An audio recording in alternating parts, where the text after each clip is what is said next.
bulat yang terakhir di tahun 2024. Nanti kita akan mulai lagi di tahun 2020. Ya, Bapak dan Ibu, di sini sudah hadir Dr. Tengku Yani selaku Ketua Tim Kerja P3MS Dinas Kesehatan Kota Bogor. Selamat siang, Dok. Cepat anak-anak Korea pasti ganteng dah kan. Ibu Selamat siang, Menika. Selamat siang semua. siang loh. Di sini juga Selamat telah hadir siang. dengan surveillance dari Puskesmas dan juga rumah sakit. Untuk itu, kami mulai saja ya Bapak dan Ibu untuk mulai bulat kita siang pada hari ini. Untuk agenda kita yang pertama itu akan ada pembukaan dari Dr. Tengku Yani. Pada Dr. Yani dipersilakan dok waktu dan tempat. Assalamualaikum warahmatullahi wabarakatuh. Waalaikumsalam Waalaikumsalam warahmatullahi wabarakatuh. Waalaikumsalam. Selamat siang, Bapak Ibu sekalian. Semoga semuanya dalam keadaan sehat. Hari ini kita ketemu dalam kegiatan Molen Bulat ya, di akhir tahun 2024. Alhamdulillah, kalau kita lihat pertemuan-pertemuan bulanan yang dilakukan ini, terlihat adanya progres pencapaian-pencapaian oleh teman-teman surveillance semuanya. Dan saya lihat kalau di indikator nih semuanya rata-rata bagus. Tepuk tangan dulu buat kita semuanya. Ya. Nah, terima kasih ya kepada teman-teman surveillance Dinas Kesehatan, Puskesmas maupun rumah sakit atas kerjasama yang baik ya. Kita bisa mencapai target yang ditetapkan oleh pusat maupun provinsi. Bapak Ibu sekalian, koordinasi yang saya lihat makin baik antara puskesmas, rumah sakit, juga dinas kesehatan dalam hal pelaporan-pelaporan kasus misalnya PD3I ataupun penyakit-penyakit lain yang muncul ya, misalnya yang perlu diwaspadai seperti tahun 2024 ini kita ada monkeypox, kemudian ada juga rada rame juga kemarin ada tentang gondongan, kemudian cecar air ya. Walaupun di Kota Bogor sendiri kalau kita lihat angkanya tidak terlalu terjadi peningkatan atau masalah di penyakit cecar air dan gondongan ini. Dan untuk kedepannya di tahun 2025 mudah-mudahan kita bisa lebih baik lagi dalam hal bekerja samanya, kemudian tentang catatan, pelaporan bisa lebih tepat dan sesuai dengan waktu yang telah ditetapkan karena pelaporannya juga setiap minggu begitu ya kalau untuk SKDR-nya.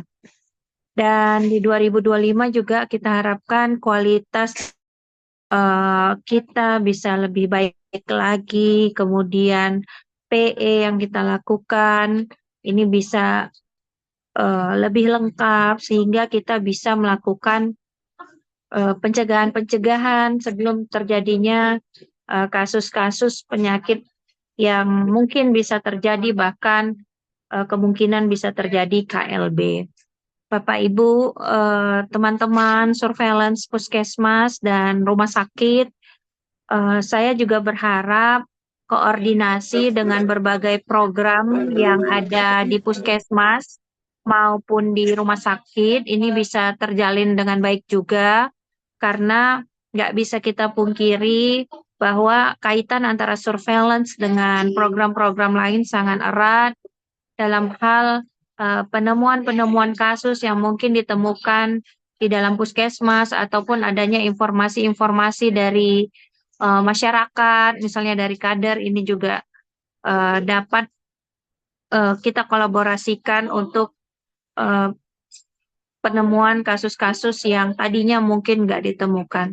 Jadi Bapak Ibu sekalian menemukan kasus, jangan takut untuk menemukan kasus begitu ya. Karena salah satu indikator kinerja baik oleh surveillance itu adalah menemukan kasus. Jadi bukannya sesuatu yang mengkhawatirkan begitu ya. oh kalau ketemu dilaporkan ini menjadi jelek gitu ya. Seperti contoh kemarin di tahun lalu ya yang Purwakarta menemukan kasus polio itu surveillance-nya keren gitu ya. Jadi Bapak Ibu jangan takut gitu melaporkan kalau ada menemukan kasus-kasus penyakit yang memang harus dilaporkan. Mudah-mudahan Molen Bulat ini bisa terus berjalan di tahun depan dan bisa ada peningkatan kompetensi juga untuk teman-teman surveillance. Begitu mungkin di 2025. Terima kasih. Assalamualaikum warahmatullahi wabarakatuh. Waalaikumsalam warahmatullahi wabarakatuh. Terima kasih Dokter Yeni atas pembukaan dan arahannya. Ya, tadi sudah disampaikan ya teman-teman dari Dokter Yani bahwa indikator dari surveillance alhamdulillah di 2024 sudah tercapai. Itu pun semua atas karena bimbingan dan arahan dari Dokter Yani juga. Terima kasih ya Dok, selama ini sudah membimbing kami untuk bisa menjadi lebih baik lagi. Semoga di 2025 akan jauh lebih baik lagi ya teman-teman ya. Iya, sebelum kita masuk ke agenda pemaparan materi, mungkin kita akan foto bersama dulu ya. Jadi mungkin Bapak dan Ibu bisa membuka kameranya. Boleh? Ya, silakan on cam dulu Bapak dan Ibu. Mantap. Wah, ini teman-teman surveillance nih berdedikasi sekali. Ada yang sedang menyetir, ada yang sedang bekerja nih. Wah, mantap. Di dalam mobil juga ada. Iya, luar biasa ini. Iya, boleh. Teman-teman sudah siap ya? Ya. Untuk slide pertama ya Bapak dan Ibu, kasih senyum terbaiknya dong. Satu, dua. Iya. Slide kedua. Satu, dua. Iya. Sudah, Ibu Juli? Ya, sudah. Terima kasih, Bapak dan Ibu. Yang mau tetap on cam nggak apa-apa loh. Dipersilakan. Iya. Baik, langsung kita masuk ke agenda inti kita pada Molen Bulat kali ini ya, Bapak dan Ibu, yaitu pemaparan materi untuk hasil evaluasi kita selama ini di tahun 2024 yang akan disampaikan oleh Bapak Marnaek Irfan Albertus Manurung. Silakan Pak Marnaek. Baik, terima kasih Bu Menika untuk kesempatan yang diberikan. Gimana kabarnya Bapak Ibu sekalian? Ini kok kayaknya masih sepi ya? Ini rumah sakit kalau di absen kayaknya masih ada ada berapa? 14 lagi nih Bu Heni dari Melania kan nih Bu, koordinatornya ya. Coba dicolek-colek Bu. Berarti semenjak hari ini Bu Heni jadi koordinator rumah sakit ya, Bang? Iya, sama Pak. Coba di kontak dulu Bu Heni. Oke, baik itu seperti arahan dari Dokter Yeni tadi, kalau misalnya indikator kita yang paling utama itu adalah menemukan kasus. Bukan artinya kalau tidak ada kasus itu belum tentu Kota Bogor itu aman dari penyakit ini. Nanti akan saya paparkan dan apa yang menjadi rencana tindak lanjut kita ke depannya dan apa yang menjadi gap di tahun ini dan kita buat rencana tindak lanjutnya di tahun 2025.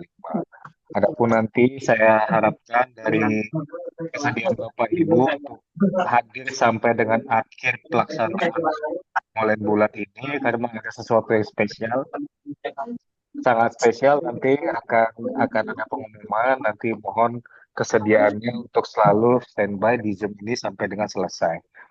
Baik, izinkan saya memaparkan terkait apa yang tercapai di menjadi capaian maupun menjadi permasalahan di program surveillance khususnya di tahun 2024 ini.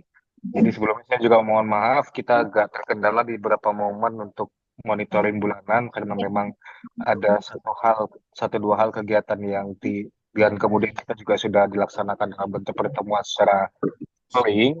Jadi ini kesempatan kita sekaligus menutup tahun di tahun 2024. Baik, kita masuk saja ke materi untuk pelaksanaan monitoring evaluasi bulanan kita.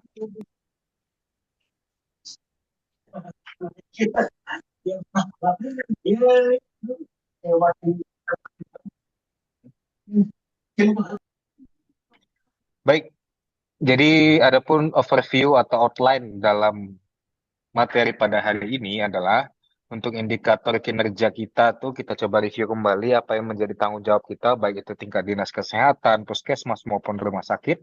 Kemudian kinerja kita sampai dengan minggu 50 cut off-nya, apa yang kita capai baik dari sisi ketepatan, kelengkapan maupun alat berdasarkan penyakit. Nanti akan kita bahas, kemudian kinerja surveillance PD3I, kemudian capaian secara non-polio kemudian discarded rate campak, kemudian tata laksana untuk pertusis, difteri maupun tetanus neonatorium. Selanjutnya adalah kinerja surveillance infeksi emerging yang sudah kita laksanakan di tahun 2024 ini. Kita lanjut. Next. Jadi ini indikatornya, kalau kita bisa lihat, jadi ini yang harus kita hafal untuk di setiap vaskes atau setiap layanan.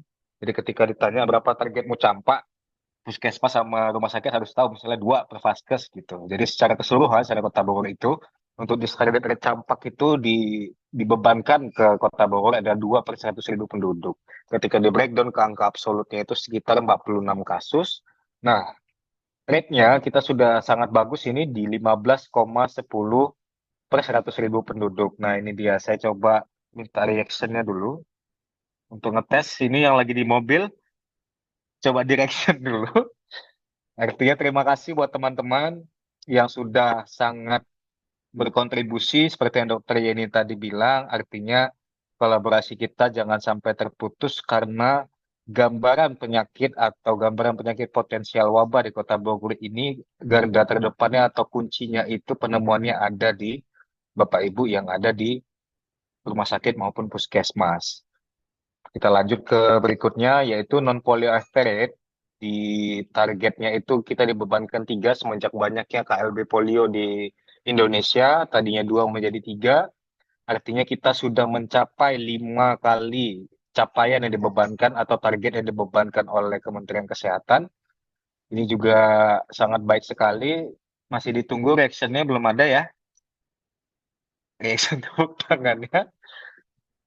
eh Saya ucapkan banyak-banyak terima kasih, terutama untuk puskesmas dan rumah sakit. Kalau nggak salah saya ada beberapa yang mengirimkan sampelnya, sehingga capaian kita tuh tetap stabil di 3 tahun ke belakang ini. Kita selalu mencapai target dan mendapat apresiasi, baik dari tingkat pusat maupun provinsi. Nah, yang ketiga, untuk spesimen AFP adekuat ini, yang tadinya dibebankan target 80, capaiannya 70, ini yang sudah saya coba komunikasikan ke Kementerian Kesehatan karena memang ada kemarin gap antara pemeriksaan di laboratorium Bio Farma di mana ketika sampel itu sekarang kebaca tidak dingin itu dikatakan tidak adekuat. Ini yang sedang saya coba perjuangkan bagaimana pertanggungjawaban dalam pemeriksaan karena selama ini tidak ada masalah dalam 2 tahun ke belakang ini. Mungkin karena ada satu lain hal terkait adanya banyak KLB polio di Indonesia, makanya peraturannya agak diperketat. Selanjutnya, untuk persentase kabupaten kota yang merespon terhadap indikasi KLB kurang dari 24 jam, semua sudah ditata laksana, baik itu yang kita selama tahun 2024 ini terlalu banyak dinamika ataupun banyak kasus-kasus unik yang sudah kita tangani dari puskesmas maupun dari rumah sakit. Saya sangat berterima kasih sekali untuk kerjasamanya, sehingga semua dapat terkendali dan dapat diselesaikan dengan baik. Berikut juga dengan kelengkapan dan ketepatan laporan ini yang tidak henti-hentinya yang saya terus atau teman-teman dari surveillance dinas kesehatan yang menggaungkan di grup, artinya setiap setiap Senin pagi, Senin siang, Senin sore, Selasa pagi, Selasa siang, tidak henti-hentinya terutama untuk yang PMI ada nggak PMI? PMI itu khusus tuh kalau nggak salah. Kalau yang PMI saya harus khusus tuh ke Japri karena memang Bu Bu Lia itu selalu menarik datanya di sore hari. Sehingga capaiannya itu kalau nggak salah saya di angka 99,52% sudah sangat baik karena apa? Di tahun 2024 ini termasuk gambling bagi kami karena kita satu-satunya kabupaten kota yang sudah melibatkan seluruh rumah sakit di Kota Bogor. Artinya dalam 22 rumah sakit itu terdapat 20 rumah sakit swasta. Memang menjadi challenge atau tantangan bagi kami bagaimana kita bisa memonitor atau mengkondisikan rumah sakit agar tetap setia melapor tepat waktu sehingga kalau memang secara capaian kita sudah sangat baik sekali. Terima kasih untuk kerjasamanya, apalagi yang baru bergabung 22 rumah sakit. Semoga kerjasama kita di beberapa tahun ke depan akan berjalan dengan baik. Nah, ini respon alat SKDR 24 jam. Kalau 24 jam, yang targetnya di atas 80%, kita sudah sangat baik di atas 97%. Kita harapkan nanti di tahun depan bisa meningkat. Selanjutnya untuk pelaporan EBS, ini yang selalu saya bawel setiap ada pertemuan. Artinya, memang ini yang sebenarnya kualitas dari pelaporan yang ada kronologinya, kemudian ada deskriptifnya baik dari sisi orang maupun tempat maupun waktunya itu lengkap ada di EBS. Ini yang memang juga secara vertikal diturunkan dari Kementerian Kesehatan untuk tetap dilaporkan secara 24 jam karena apa? Kalau kita kilas balik ke belakang, KLB atau kejadian waktu cacar air itu heboh di Indonesia itu diawali oleh pelaporan SKDR Event Based Surveillance. Jadi sangat terima kasih sekali, memang impact-nya sudah sangat terasa di Kota Bogor di tahun 2024 ini, di mana ada satu rumah sakit yang sangat baik kinerjanya, yaitu Rumah Sakit Melania, karena kasus dari leptospirosis, kemudian Vania juga, kemudian hepatitis A, kemudian eh, kasus-kasus lainnya itu ditemukan di dua rumah sakit ini dan sudah dilaporkan. Dan kemudian kami langsung turunkan ke puskesmas dan dilakukan penyelidikan epidemiologi. Totalnya terdapat 214 laporan, artinya yang lengkap itu ada 82,2%. Ini kita masih dalam tahap permulaan. Saya harapkan di tahun depan meningkat 2 kali lipat. Jadi jangan sungkan untuk Bapak Ibu sekalian melaporkan misalnya ada kejadian yang tidak lazim atau misalnya pelaporan. Contohnya dia habis berkegiatan apa kemudian dia sakit, silakan dilaporkan. Nanti kalau misalnya ada kendala bisa dikomunikasikan ke tim surveillance. Kita lanjut. Nah, ini kita masuk ke kinerja SKDR minggu 1 sampai minggu 50. Kalau kita lihat untuk sisi ketepatannya sendiri, semua terima kasih kali kita balik ke sisi puskesmas dulu, di mana kalau kita flashback ke tahun 2022, ketepatan itu 100% itu hanya berapa puskesmas. Impact-nya kita bisa lihat dengan adanya kita kolaborasi yang baik, peningkatan kapasitas, refreshing, kemudian sering melakukan monitoring dan evaluasi, hasilnya sangat terasa di mana dari 25 puskesmas yang terlibat sebagai unit pelapor, hanya 2 yang tidak ketepatannya di 100%.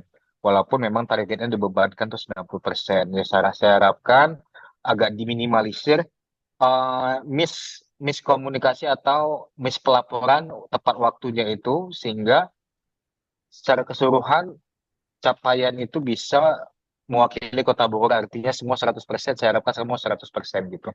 Untuk yang terutama untuk Puskesmas Semplak, saya akui memang karena memang baru, jadi coba sering dilakukan komunikasi, sering dilakukan ditanya ke senior, ke yang sudah pernah menjadi surveillance sebelumnya, ataupun memang ada kendala silakan dilaporkan ke kami. Kami akan langsung tindak lanjut secepatnya. Kemudian juga dengan Kedung Badak, tolong diminimalisir itu yang menjadi RTL kita di setiap pertemuan. Kayak kita juga mengusahakan untuk pelaporan itu walaupun maksimal di Selasa, diusahakan di Senin itu sudah dilaporkan. Karena apa?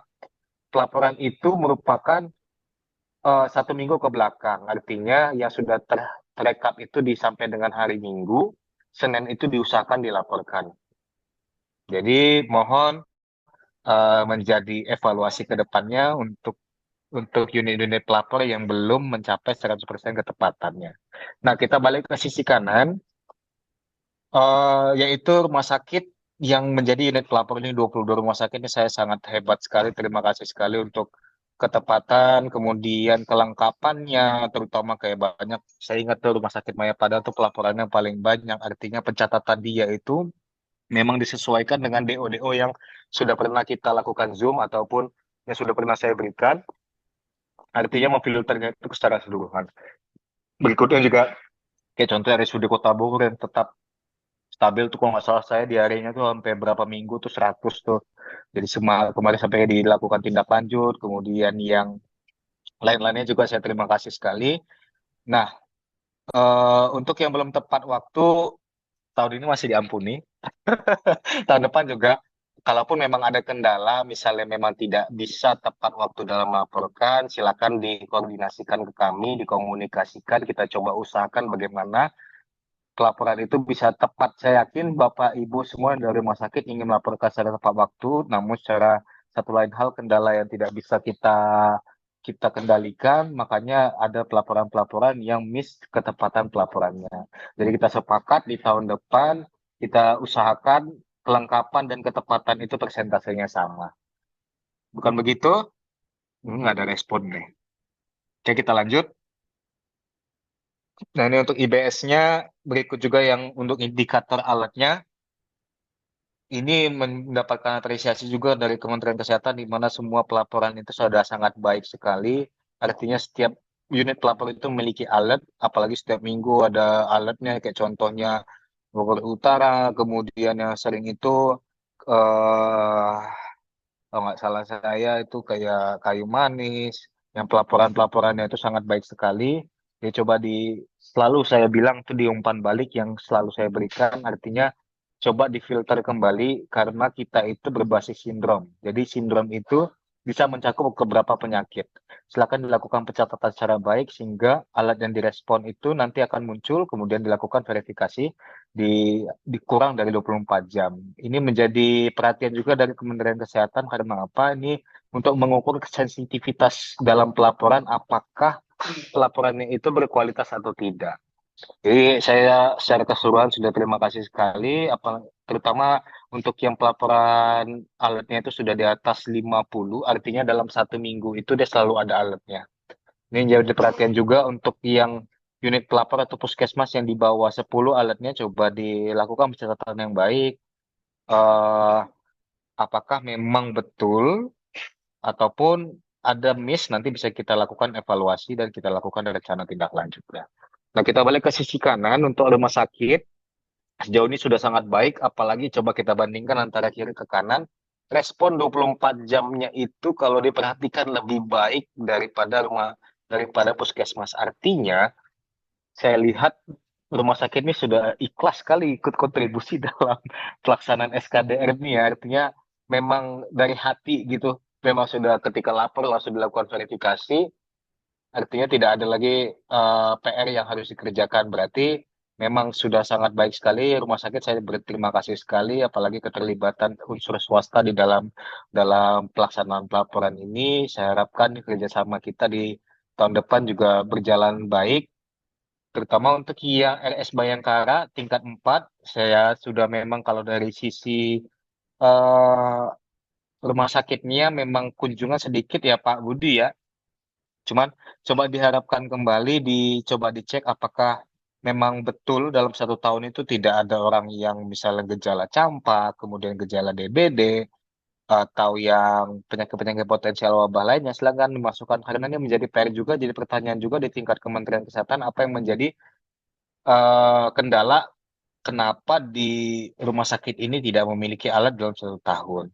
Jadi coba kita perbaiki sama-sama untuk pelaporannya sehingga nanti di tahun depan lebih baik lagi. Secara persentase, untuk respon alatnya itu sudah di angka 98,48% respon kurang dari 24 jam. Artinya sudah di atas target 80%. Ini sudah sangat baik sekali.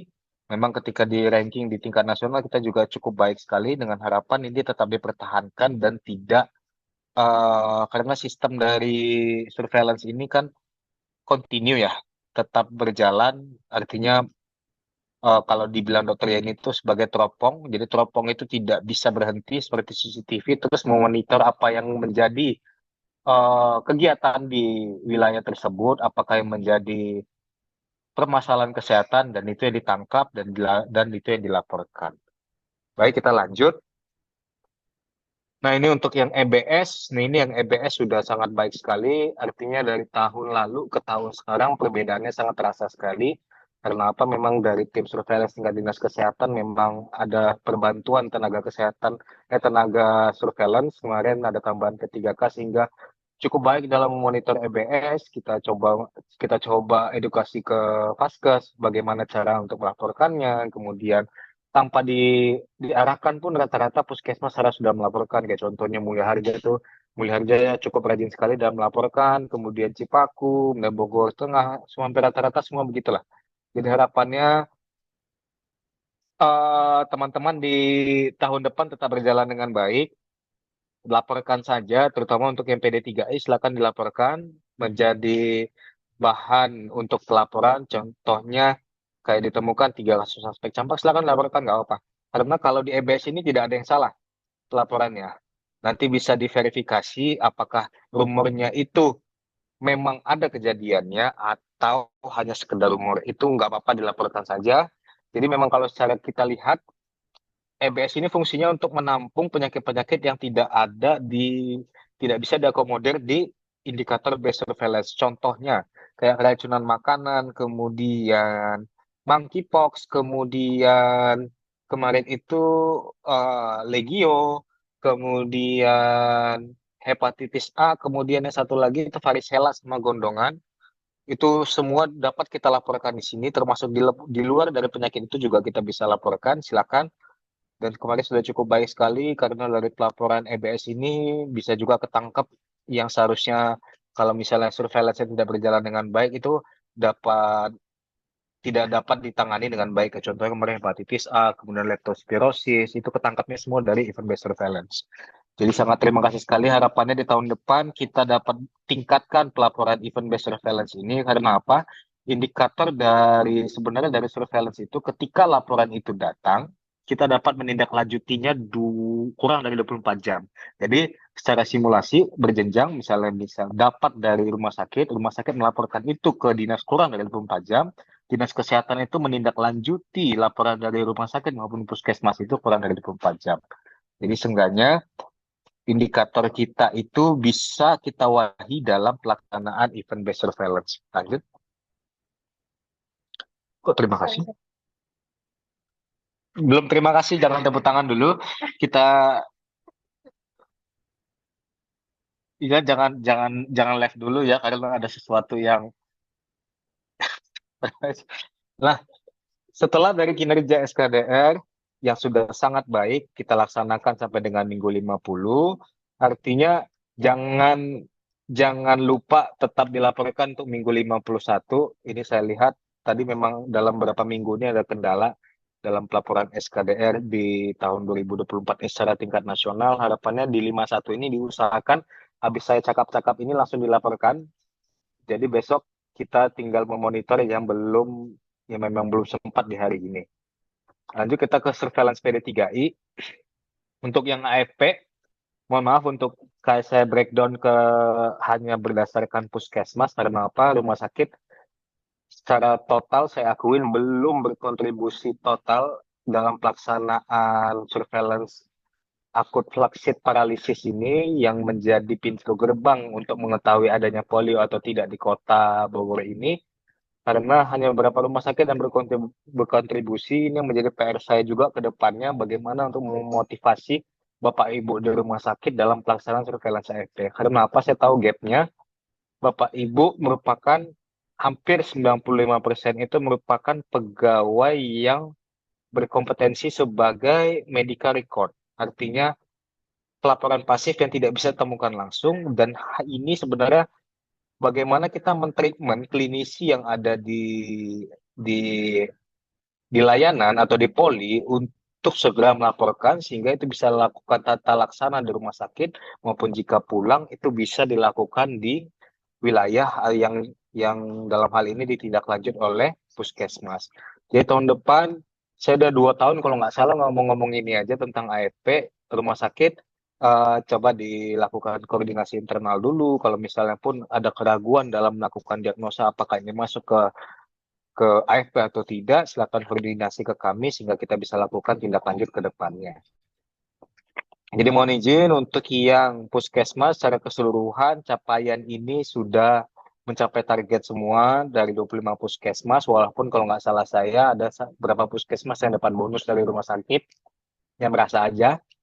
Jadi jangan jangan jangan jangan gimana, jangan merasa digampangin oleh rumah sakit, takutnya kayak contohnya ya kode gitu ya, kayak RSUD yang selalu rutin melaporkan itu kayak dekat bisa wilayah basisnya kayak Semplak, kayak Gang Kelor itu, takutnya kan nanti dapat bonus, nanti ada aku tercapai kok walaupun aku nggak capek, nggak ada gitu. Itu nih saya tetap laporkan ini kemana aja capaiannya, sehingga menjadi PR ke depannya bagaimana menemukan solusi untuk mencapai indikator surveillance AFP ini. Ini ketika dibandingkan dengan tahun lalu memang capaiannya lebih tinggi di tahun lalu. Jadi artinya kayak kayak Pasir Mulia nih, Pasir Mulia kemarin kalau nggak salah saya di tahun 2023 itu ngegasnya untuk gigi 5 kalau nggak salah saya untuk penemuan AFP. Begitu juga dengan Sindang Barang. Sindang Barang kalau nggak salah saya di atas di bawah 10 merempet-merempet ke 10 lah. Jadi artinya memang ada penurunan performa dari masing-masing vaskes pelapor, walaupun dari sisi Kota Bogor ini tetap mencapai. Jadi coba dievaluasi kalau bisa ada, karena kemarin saya sempat bilang di grup kalau misalnya surveillance Kabar ini bos. berkelanjutan. Pemantauan ini berkelanjutan untuk memantau apakah memang orang yang lumpuh layu akut ini penyebabnya merupakan polio atau tidak. Jadi teman-teman silakan pasang teropong, bisa melalui kader, apalagi sekarang di ILP di klaster 4 itu bisa dioptimalkan, kader memiliki kapasitas untuk melakukan penemuan kasus PD3I, silakan dilibatkan, silakan ditingkatkan kompetensinya, sehingga nanti efeknya capaian dari surveillance AFP nanti ke depannya bisa lebih baik lagi. Jadi untuk AFP ini di tahun depan rumah sakit silakan ditingkatkan untuk penemuannya, begitu juga dengan puskesmas silakan dilakukan pemantauan. Jadi apa perlu saya buat tahun depan itu masing puskesmas 2? Apa tetap 1? Kita lihat nanti ke depannya ya surat cinta untuk indikatornya seperti apa. Nah, kalau nggak ada yang on mic ya, ya udah. Satu. Ini satu, itu siapa itu yang ngomong? Bu Meli, oh Bu Meli, no. Bu Meli 5. Apalagi kalau yang epit-epit nih kayak bondongan sama kayu manis, nggak boleh 1, 5 minimal gitu. Lalu dalam hati, coba lu aja bang. Iya bang, coba aja bang. Bukan kau, oke. Nah ini untuk ya rumah sakit, terima kasih untuk RSPMI dan RSUD Kota Bogor. RSUD Kota Bogor juga ada penurunan performa nih. Kalau nggak salah saya di tahun lalu lebih dari 3 kalau nggak salah saya. PMI tetap ada di tahun lalu melaporkan, tahun ini juga melaporkan. Silakan nih rumah sakit yang terbesar kayak BSH, kemudian Mayapada, kemudian Melania nih, Bu Heni nih kayaknya harus menemukan yang lumpuh-lumpuh nih. Kemudian untuk yang Fania, selanjutnya untuk Azra, silakan dilihat dulu medical recordnya seminggu ke belakang, apakah memang cocok, ada kelemahannya, silakan dilaporkan ke kami atau dilakukan tata laksana di rumah sakit. Lanjut, untuk yang surveillance campak sendiri, secara keseluruhan sudah sangat baik. Kalau dari sisi positivity-nya, kalau dibandingkan dengan tahun lalu, yang heboh-hebohnya campak, kita sudah sangat baik sekali. Artinya memang kita bisa lakukan analisa, memang eh dari 1 tahun ini untuk yang positif campak itu ada 5, kemudian rubella itu 7. Dalam hal ini dapat disimpulkan bahwa di tahun lalu itu memang sedang maraknya untuk KLB campak secara nasional, di mana kita kemarin ketemu kalau nggak salah saya itu 169 positif campak. Artinya ini memang ada penurunan yang sangat signifikan. Tapi kita tetap rutin dalam surveillance campak ini, di mana kita sudah melaporkan sebesar 185 suspek campak, diantaranya kemudian 165 itu kasusnya negatif.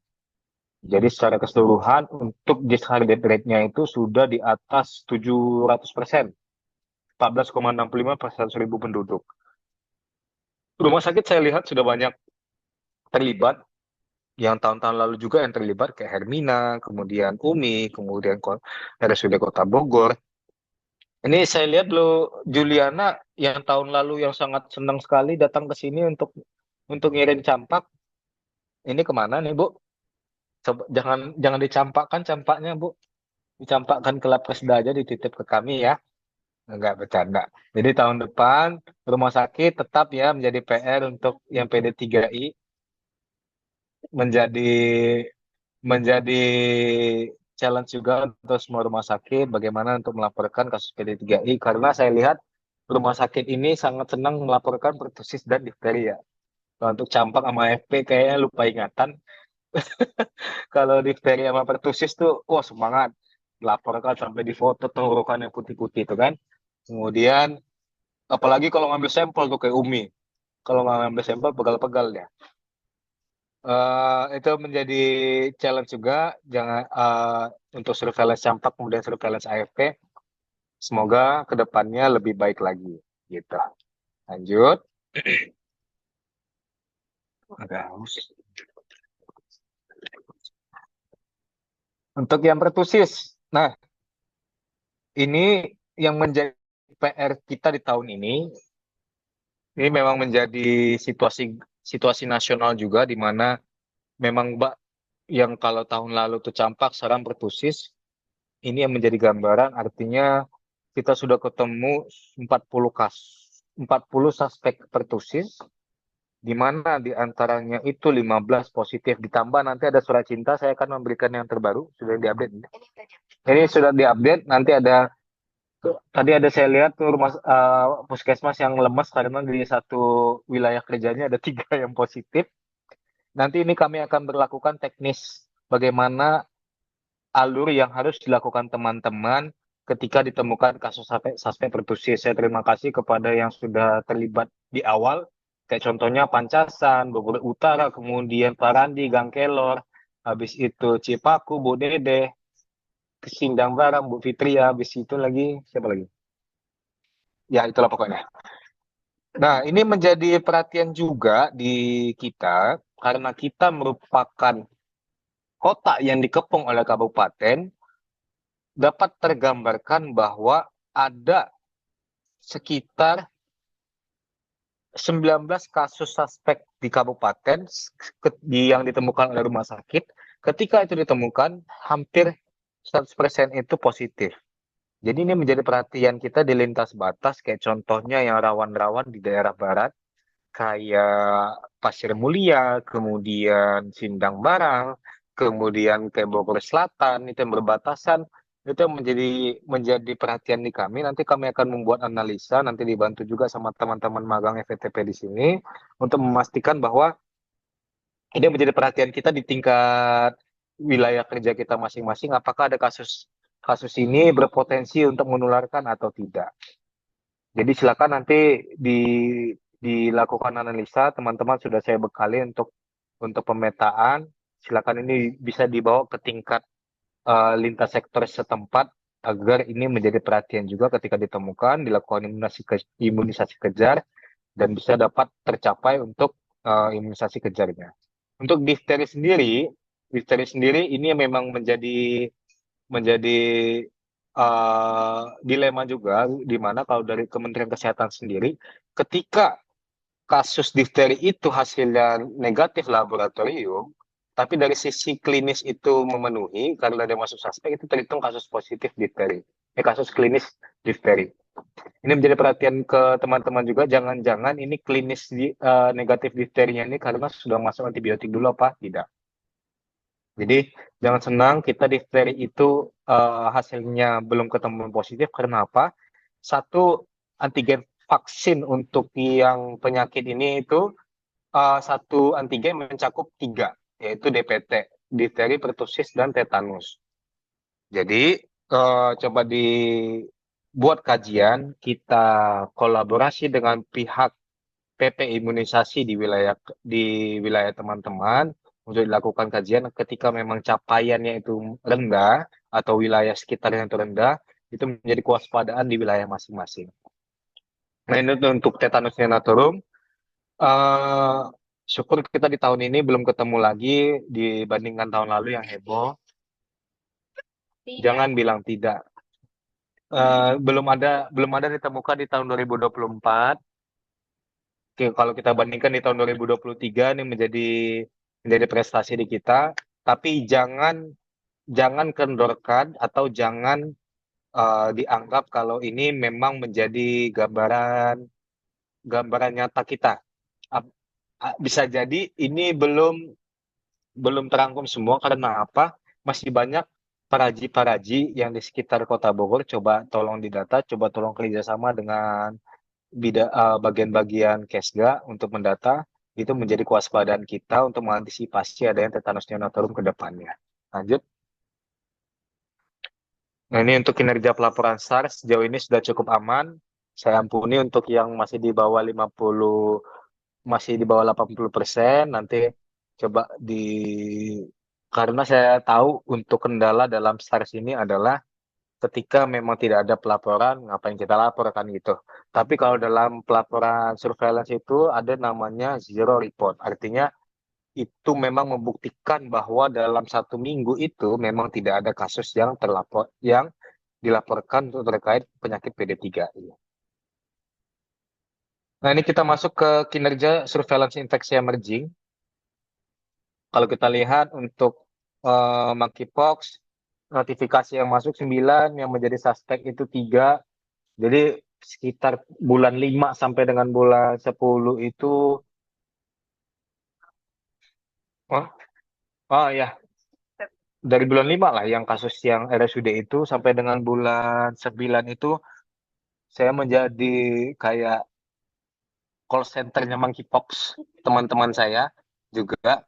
Jadi setiap ada yang temu cacar itu langsung dilaporkan, Bang ini monkeypox sama bukan, Bang ini monkeypox sama bukan. Ini saya juga langsung koordinasi ke Kementerian Kesehatan, ini memang menjadi perhatian juga. Maka kemarin dari tindak lanjut kita lakukan peningkatan kapasitas ke tenaga kesehatan sampai dengan tingkat klinik untuk lebih meningkatkan sensitivitas dalam penemuan kasus. Artinya yang dilaporkan itu memang betul-betul memenuhi kriteria suspek monkeypox. Jadi kalau secara keseluruhan kita lihat memang DD-nya itu varicella, dan memang secara teoritis kalau varicella itu otomatis termasuk kategori exclude yang tidak bisa dimasukkan sebagai kategori mpox.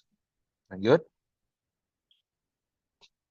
Nah, ini kurang lebih nanti mungkin ada slideshow-nya ya.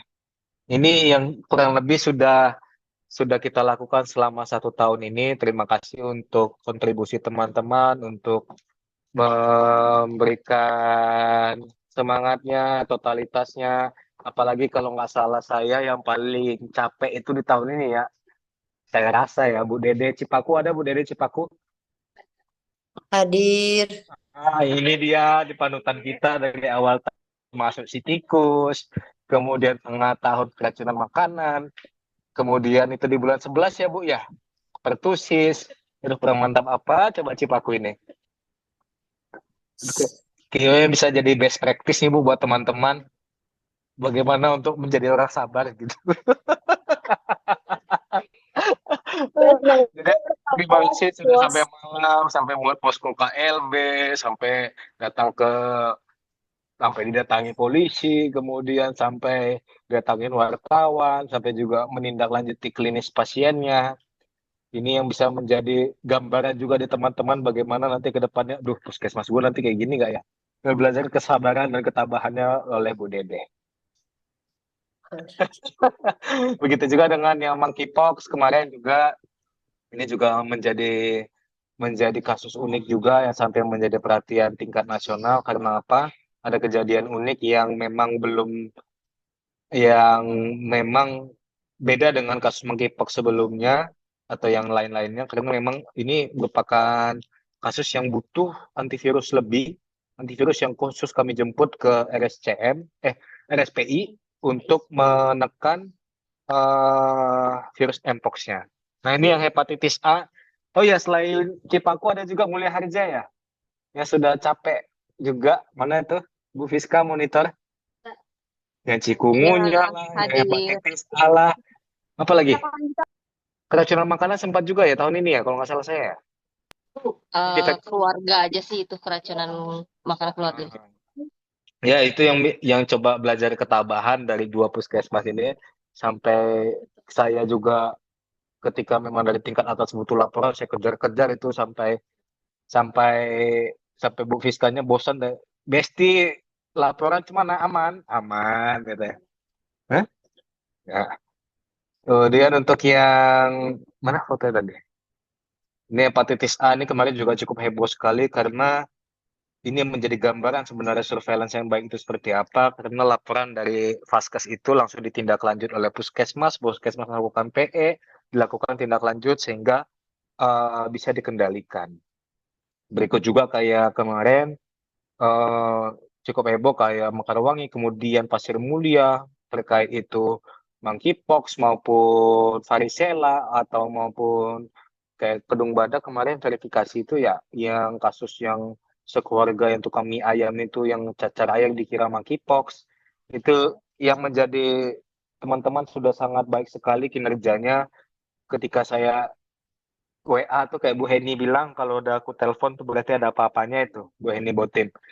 eh, Teman-teman dengan senang hati atau bukan senang hati ya dengan ikhlas hati melakukan tindak lanjut apalagi sampai turun ke lapangan membuat laporan itu sudah sangat baik sekali kinerjanya tetap dipertahankan saya harapkan semua kompetensi di 25 puskesmas ini setara. Ini juga yang keracunan makanan seperti saya bilang tadi, cikungunya juga Mulia Harja. Nah, ini pertusis, ini menjadi PR juga ke depannya buat kita. Ini menjadi tantangan karena apa? Efek kalau misalnya kinerja vaksin itu tidak baik, efeknya sampai 1 sampai 3 tahun ke depan. Ini sudah terlihat di tahun ini, di mana beberapa tempat, di beberapa kelurahan sudah ketemu kasus pertusis karena secara juknis, satu pertusis itu kita akan lakukan kajian epidemiologi, kemudian lakukan RCA, nanti akan diberikan penjelasan oleh teman-teman surveillance di Dinas Kesehatan yang lainnya nanti untuk bagaimana teknis untuk pelaksanaannya sehingga nanti teman-teman ketika ketemu tidak gagal. Kemudian jadi mohon maaf hanya sebatas ini dokumentasi sebenarnya banyak sekali apalagi saya senang kayak tahun ini kita kayak ada simulasi bikin sinetron kayak Siki pakai koyo pakai sarung kemudian bikin-bikin kayak FGD, dibikin poster-poster itu sangat sangat ibaratnya sudah baik sekali lah. Ini memang mimpi saya juga kita bisa jalan-jalan walaupun nanti bisa bisa bikin baju ya kalau kalau mimpi kan nggak salah gitu. Jadi didoakan saja semoga banyak sponsor. Oke. Harapannya semuanya dapat berjalan dengan baik. Seperti yang Dokter ini sampaikan tadi, jangan takut melaporkan kasus. Kinerja kita yang dihitung bukan karena ada kasusnya, tapi tindak lanjut terhadap kasusnya. Selanjutnya untuk rencana kerja, sebelum nanti setelah ini akan masuk ke teknis untuk pertusis, karena ini untuk peningkatan kapasitas ke teman-teman juga, karena ini menjadi challenge ke depannya, karena nanti ada sesuatu yang harus saya sampaikan, cukup sedih. Jadi rencana kerja di tahun 2025 seperti biasa, tiap tahun akan ada pertemuan buat teman-teman meliputi ruang lingkupnya yaitu misalnya sosialisasi, kemudian peningkatan kapasitas, refreshing, kemudian sampai dengan monitoring evaluasi itu pasti selalu ada saya agendakan setiap tahunnya. Jadi jangan bosan-bosan. Berikut juga nanti untuk secara soft skill saya akan juga melakukan peningkatan kapasitas untuk bagaimana cara melakukan komunikasi resiko.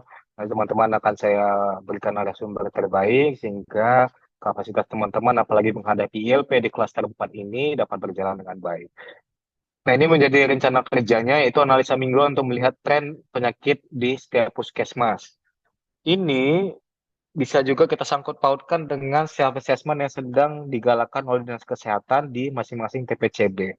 Karena kalau kita bisa lihat, SKDR itu spesial sendiri, ada 3 indikator, kelengkapan, ketepatan, sama analisa tren. Ini yang harus dilakukan oleh teman-teman puskesmas. Saya sudah berapa kali ngasih tools, tapi belum ada feedback. Teman-teman bisa belajar dari daerah Bogor Selatan.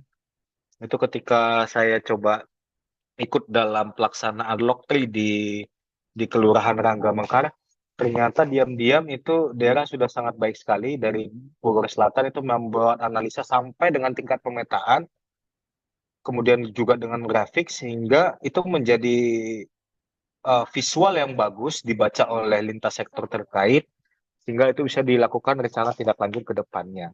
Ini saya bukan mengada-ada, untuk yang analisa mingguan ini memang ada di indikator teman-teman juga, di indikator SA, kemudian kalau nggak salah saya di PKP ada juga. Jadi dibuat saja. Terus kemarin sudah saya berikan dari tengah tahun lalu yang sudah diberikan oleh Kementerian Kesehatan, silakan dimanfaatkan. Kalaupun ada kendala, silakan dikonsultasikan.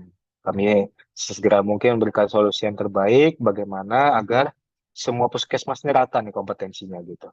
Kemudian peningkatan kegiatan verifikasi rumor diharapkan setiap puskesmas dapat mandiri. Jadi memang dari arahan dari Kementerian Kesehatan sendiri di tahun depan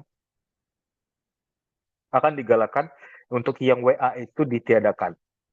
Jadi pelaporan melalui web dan verifikasinya sendiri.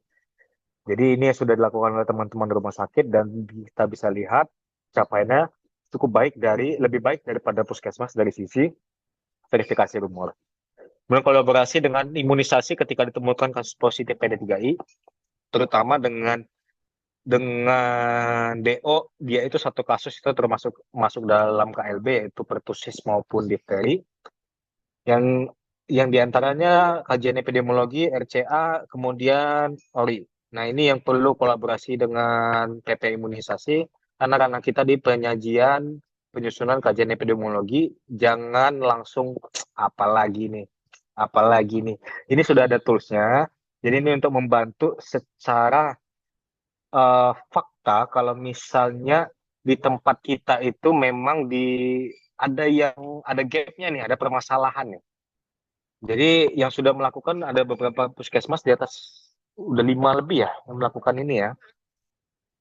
Jadi silakan bertukar informasi ataupun kalau misalnya ke kami juga bisa. Jadi memang ini yang sangat diperlukan karena untuk imunisasi kejar dasarnya itu RCA dan kajian epidemiologi. Kemudian memaksimalkan pengumpulan data dan memantau wilayah setempat saat ILP khususnya di klaster 4. Ini yang perlu kita libatkan sampai dengan tingkat kader dalam penemuan kasus, baik itu yang insidental maupun pelaporan rutin, sehingga semuanya itu dapat tercover dan dapat menggambarkan situasi yang ada di wilayah kerjanya. Kita bisa contoh, untuk puskesmas gang out, kalau dilihat secara wilayah kerja sangat kecil. Tapi faktanya, pelaporan penyakitnya dia paling banyak. Artinya, dia itu sudah sangat total dalam melibatkan seluruh unit pelapor yang ada di jejaringnya, kemudian DO-DO-nya juga sudah dioptimalkan. Jadi ini bisa menjadi bahan evaluasi teman-teman nih. Gang out gede, kenapa yang puskesmas wilayahnya cakupannya luas ini pelaporannya kecil? Ini menjadi pertanyaan juga dan bisa dilakukan evaluasi di tingkat puskesmas. Baik, mungkin itu saja yang bisa saya sampaikan. Setelah ini ada materi lagi, jadi untuk meningkatkan kapasitas teman-teman dalam pelaksanaan penyakit PD3I khususnya pertusis maupun difteri. Ini sebagai tindak lanjut karena saya baru dapat surat cinta dari Kemenkes ada beberapa kasus pertusis yang positif. Di Pasir Mulia ada 3, kemudian di Semplak ada 1, kemudian di Mekarwangi ada 1 juga. Jadi ini menjadi keseragaman buat teman-teman, mengingat ini sudah akhir tahun, silakan juga disusun strateginya. Sehingga kami sudah berikan apa yang harus teman-teman lakukan, dan lakukan tindak lanjut di wilayahnya. Kita libatkan leadsek, kemudian kader, kita juga audiensi, maksudnya kita paparkan juga kepala puskesmas. Inilah menjadi perhatian dalam pelaksanaan surveillance PD3I, terutama untuk pertusis dan difteri. Jadi saya izin pamit dulu sementara. Mungkin selanjutnya akan dipaparkan juga oleh Ibu Menika maupun Rosa. Kita simak untuk teman-teman yang belum mendapatkan untuk teman-teman yang juga belum mendapatkan kasus pertusis, ini juga menjadi catatan juga, silakan disimak sehingga nanti ketika ketemu kasus seperti ini dapat ditangani dengan baik. Saya izin pamit dulu. Kita lanjut ke pemateri berikutnya. Terima kasih. Terima kasih Bang Naik sudah memaparkan hasil evaluasi surveillance selama setahun ini luar biasa sekali. Kita ucapkan terima kasih juga buat teman-teman surveillance di puskesmas dan juga rumah sakit yang sudah totalitas ya di dalam catatan dan pelaporan untuk kegiatan program surveillance ini.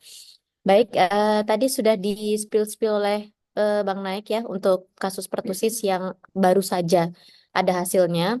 Dan ini tidak menutup kemungkinan untuk teman-teman puskesmas yang lain juga nanti, walaupun misalnya di puskesmasnya kayaknya nggak ada nih di tempatku, tapi nggak ada yang tahu kita ya. Karena kan kasus-kasus itu masuknya ke dalam rumah sakit. Nanti rumah sakit lapor ke kita dan kita yang akan follow up untuk notifikasi ke teman-teman di puskesmas. Jadi bisa jadi chance kemungkinan Bapak dan Ibu melakukan RCA ini tuh ada gitu. Jadi mohon disimak baik-baik bagaimana tata caranya.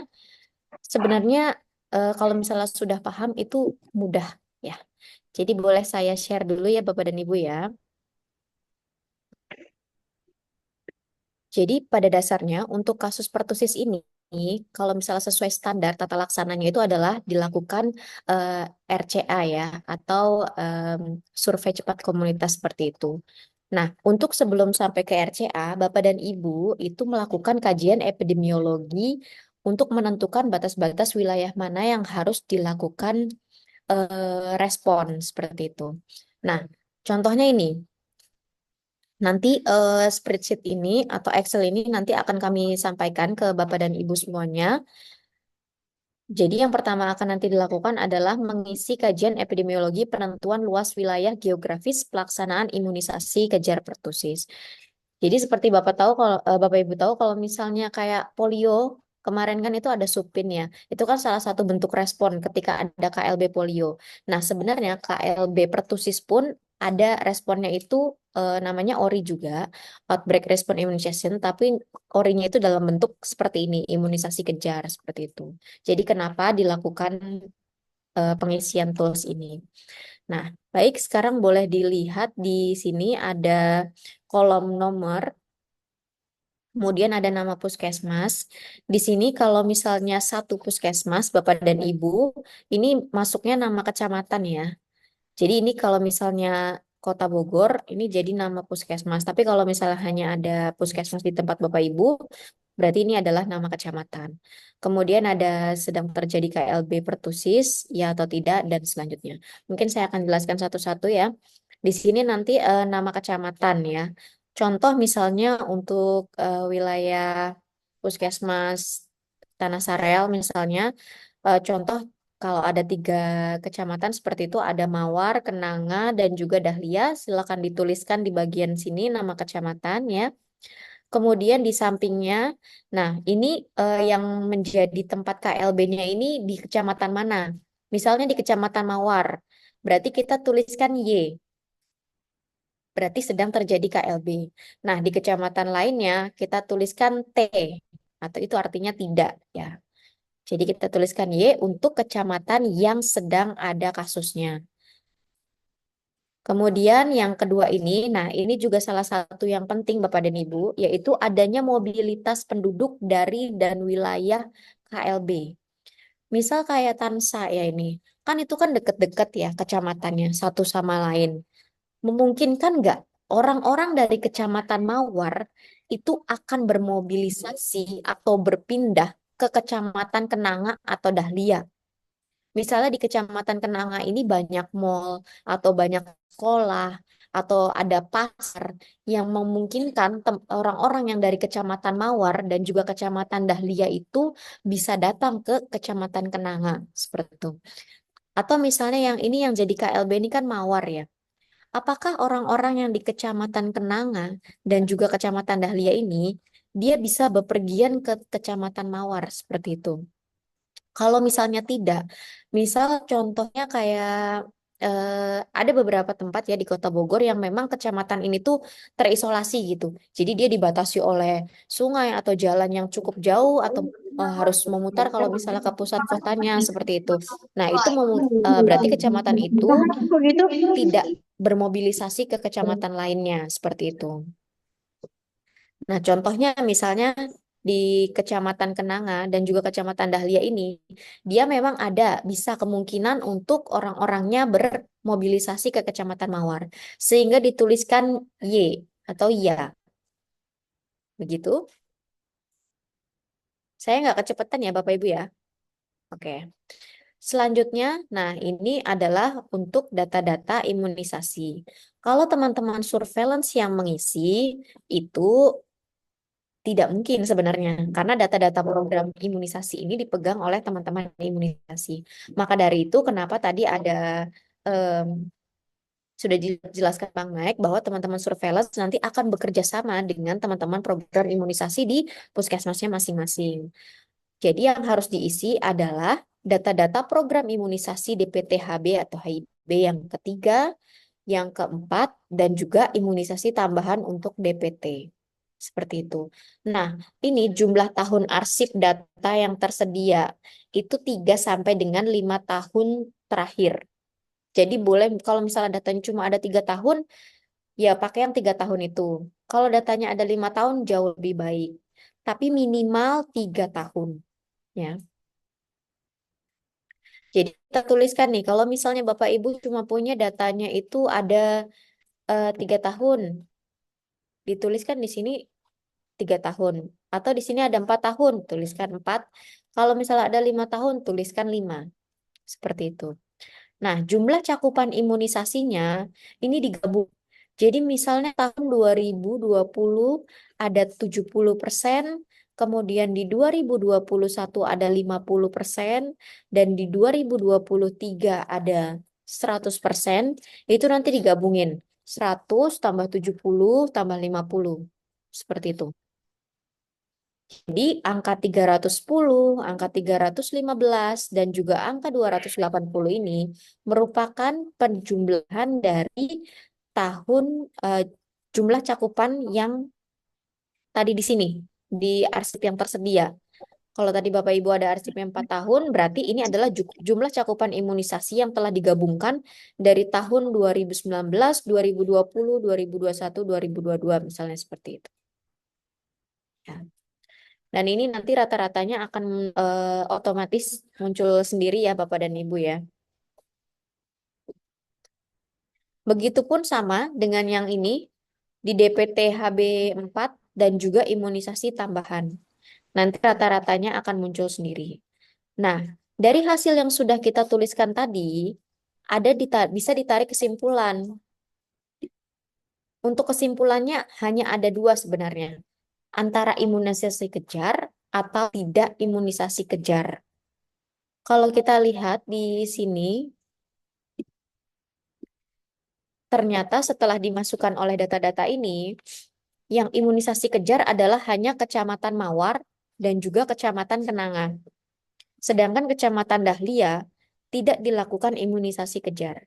Jadi kenapa epidemiologi ini sangat penting dilakukan untuk pertama kali? Karena kita mau melihat kesimpulan ini nih. Kalau misalnya kasusnya hanya ada di Kecamatan Mawar, tapi ternyata Kecamatan Kenanga juga memungkinkan untuk dapat terjadinya KLB atau perbakan kasus, itu maka Kecamatan Kenanga juga harus dijaga dan dilakukan imunisasi kejar seperti ini kasusnya. Jadi nanti Bapak dan Ibu dapat disampaikan ke teman-teman program imunisasi bahwa respon yang harus dilakukan ketika ada KLB pertusis adalah dilakukan RCA dan juga imunisasi kejar. Untuk imunisasi kejar itu sebenarnya ada teknisnya tersendiri ya dalam pembuatan mikroplan dan lain-lainnya seperti itu yang akan nanti disamakan dengan RCA-nya. Jadi sekali turun itu bisa sekalian melakukan RCA dan juga imunisasi. Untuk kesimpulan sementara seperti itu, nanti akan dilanjutkan ke teknis RCA dan juga nanti akan ada sedikit tentang imunisasi kejar ya, yang akan disampaikan oleh Oce, oleh Rosa ya. Untuk saya di sini Bapak dan Ibu sudah paham atau ada yang ingin ditanyakan? Kalau dirasa nanti saat ini mungkin masih terlalu cepat atau apa, silakan bisa via WhatsApp ya untuk Japri. Untuk di misalnya belum jelas atau seperti apa seperti itu ya. Ada yang ingin ditanyakan? Kalau tidak nanti kita lanjut ke RCA ya Bapak Ibu ya sekalian ya. Sudah, sepertinya sudah paham semua ya.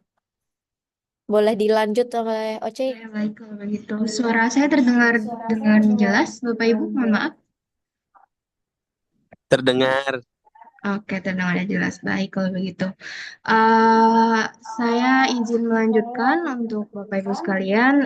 Tadi sudah dijelaskan oleh Mbak Menika ketika memang kita menemukan kasus positif dari PD3I, sebenarnya tidak hanya pertusis saja gitu ya, bisa juga yang difteri, campak ataupun lainnya yang jika dikatakan memang sudah termasuk KLB gitu ya, kita juga perlu melakukan ini RCA. Yang pertama memang untuk melihat tadi cakupan wilayah yang mana yang harus di RCA itu kita juga perlu adanya kajian epidemiologis terlebih dahulu. Nah, setelah tadi kan dari Mbak Menika sudah dijelaskan gitu ya, sudah terlihat dari beberapa kelurahan, misalkan ada satu ataupun ada dua kelurahan gitu yang harus dilakukan imunisasi kejar. Di kelurahan itu kita akan melakukan RCA. Nah, mohon izin Bapak Ibu sekalian untuk RCA itu apa? Mungkin sebelumnya ada yang udah pernah, udah ada 5 puskesmas nih sebenarnya yang udah melakukan RCA ya. Mohon izin mengulang sedikit. Untuk RCA ini sebenarnya kita menyebutnya Rapid Convenience Assessment gitu ya, kalau dari juknisnya. Jadi RCA ini merupakan survei cepat untuk mencari di mana anak-anaknya yang belum diimunisasi gitu kan. Yang belum diimunisasi, terus ketika memang mereka belum diimunisasi, kenapa alasannya tidak diimunisasi, dan kita juga melihat secara real bagaimana cakupan imunisasi di wilayah gitu. Dan kita pun juga harus mengidentifikasi populasi anak-anak yang belum mendapatkan imunisasi di wilayah, terus juga alasannya, terus juga kita mencari sumber informasi dari mana sih warga-warga ini mendapatkan info tentang imunisasi, kemudian uh, promosi kesehatan tentang imunisasi juga itu bisa dilihat dari kajian ini, Rapid Convenience Assessment RCA.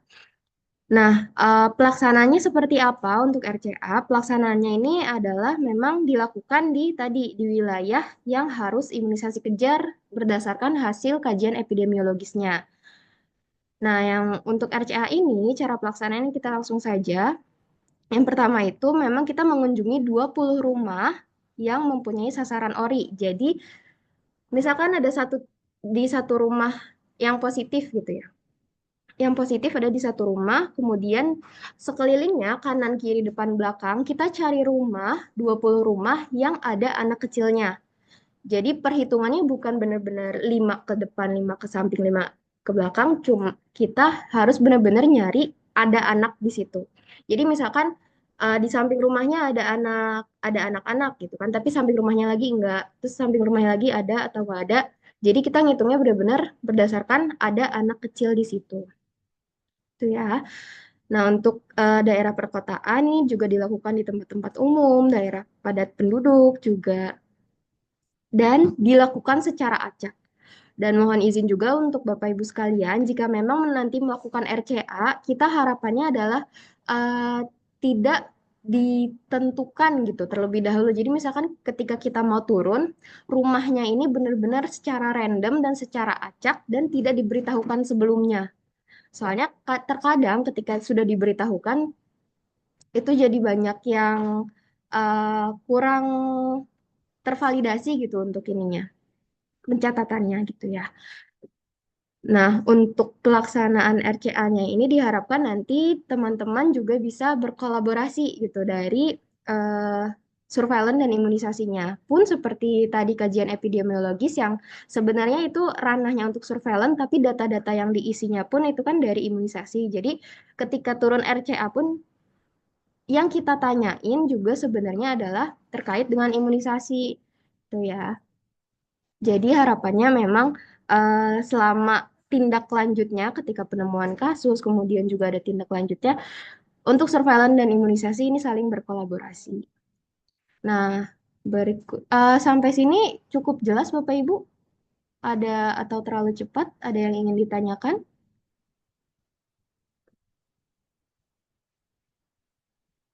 Jika tidak, ini saya lanjutkan untuk contohnya surveinya yang perlu diisi ketika dilakukan RCA. Sebenarnya kalau untuk juknisnya sendiri di surveillance itu hanya seperti ini, jadi hanya eh, sebatas rekapan gitu ya. Misalkan ini ada rumah ke satu, kedua, ketiga, keempat, nanti diisi jumlah sasaran. Misalkan di rumah pertama kita mendatangi, itu ada anak-anaknya tuh ada adik kakak gitu kan, berarti ada dua jumlah sasarannya. Terus kita tanya apakah dua-duanya sudah diimunisasi gitu kan. Kalau misalkan ini ada campak, ada difteri, sama ada polio. Kalau untuk yang pertusis, kita menggunakan yang difteri ini. Kalau untuk ini khusus untuk yang sesuai juknis yang ada di juknis ORI. Ini nanti sama tadi, rumah pertama, kemudian jumlah sasarannya ada berapa orang, jumlah anak yang diimunisasi DPT ya, kalau difteri kan difteri, pertusis, sama tetanus. Dosis pertama berapa, dosis kedua berapa. Jadi misalkan tadi ada dua anak di dalam satu rumah, kakaknya sudah lengkap nih gitu kan. Sudah lengkap sampai difteri ketiga, cuman adiknya hanya yang pertama gitu. Jadi nanti eh, pencatatannya jumlah anak yang diimunisasi dengan antigen difteri dosis pertama itu jadi ada dua, tapi yang kedua sama ketiga karena hanya kakaknya saja yang sudah mendapatkan eh, vaksinasinya, jadinya hanya tulis satu dan ini juga diketikkan satu. Seperti itu. Ini kalau untuk yang dari juknis orinya. Hanya saja ketika nanti kita RCA, kita menggunakan format yang berbeda. Karena memang bekerja sama dengan imunisasi, kita juga sekalian untuk melihat cakupan imunisasi di wilayah tersebut. Dan lebih kompleks lagi sebenarnya ketika kita masuk ke satu rumah. Jadi Bapak Ibu sekalian, ini contohnya ada lumayan banyak yang diisi. Ini kayaknya ada beberapa halaman. Ada 7 halaman yang perlu diisi ketika melakukan RCA. Satu eh, satu draft ini gitu ya, 7 halaman ini untuk satu rumah gitu. Jadi misalkan nanti ada dua ataupun ada tiga anak di dalam satu rumah ini, nanti bisa dituliskan di samping-sampingnya. Ini kan cukup banyak ya, cukup lebar kolomnya, nanti bisa digarisin lagi jika memang di satu rumah itu ada beberapa anak. Oke, kita mulai dari awal ya. Jadi nanti untuk RCA gitu ya. Kalau untuk di surveillance kan namanya RCA tadi ya. Cuma kalau untuk di imunisasi kita sekalian dengan survei cakupan imunisasi di komunitas. Yang pertama kita isi dulu eh, apa namanya data-datanya, gitu ya, tanggal, nama supervisor, nama-nama pewawancaranya. Kemudian diisi alamatnya dari provinsi, kabupaten, kota, puskesmas, kecamatan, kelurahan.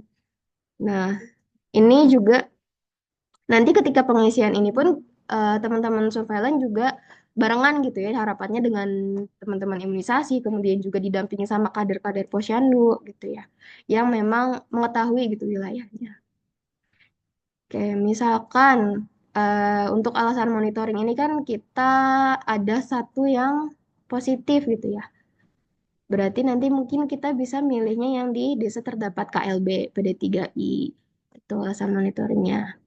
Nah, kemudian nanti diisi untuk identitasnya si eh, warganya gitu ya. Rumah, misalkan rumah ke satu, nama orang tuanya siapa, nama anaknya siapa, tanggal lahir anaknya berapa, usianya berapa. Nah, nanti untuk kategorinya ini nanti dilingkarin. Misalkan usianya eh, 6 bulan gitu ya. Bapak Ibu nanti bisa melingkari yang di sini. Lingkari yang 2 sampai kurang dari 18 bulan. Diisi juga jenis kelamin, kemudian, nah ini kebanyakan memang kita juga kan mau melihat status imunisasinya mereka ya.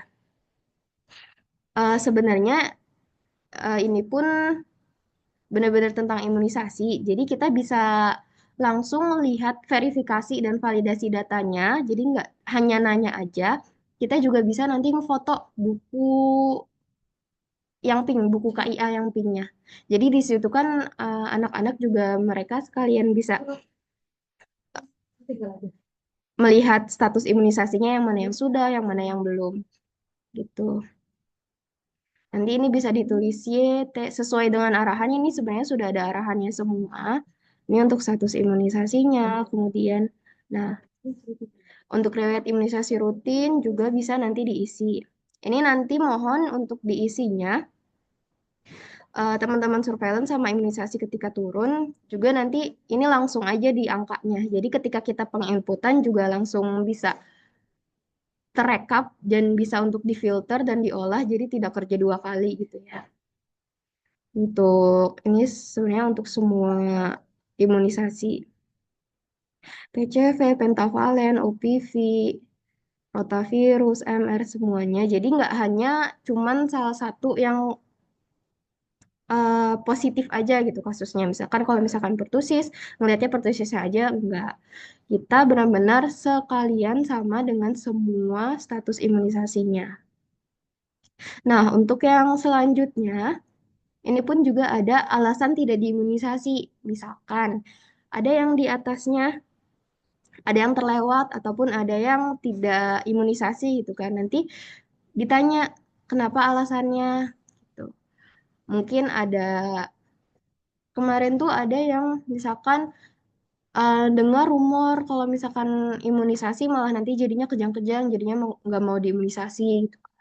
Nah, Bapak Ibu sekalian mungkin juga nanti bisa sekaligus untuk edukasi ke warga-warganya jika memang mereka tidak mau diimunisasi gitu. Ataupun nanti ada alasan-alasan lain ataupun ada alasan medis tertentu nanti disebutkan saja di sini, dilingkari saja nomornya, nanti bisa disebutkan nomornya di sampingnya sini.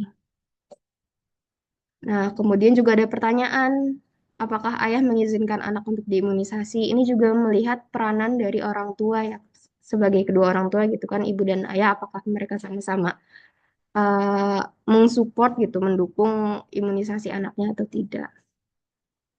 Terus ada pertanyaan juga, dari mana Anda mendapatkan informasi tentang imunisasi? Ini juga nanti bisa ditanyakan ke warganya, biasanya dapat info imunisasi dari kaderkah ataupun dari eh, RT-nya ataupun dari tempat ibadah ataupun yang lainnya. Nah, yang terakhir juga tidak kalah pentingnya adalah ini. Pada 14 hari terakhir, 2 minggu terakhir gitu ya. Apakah memang anak-anak di rumah itu ada gejala yang mirip gitu?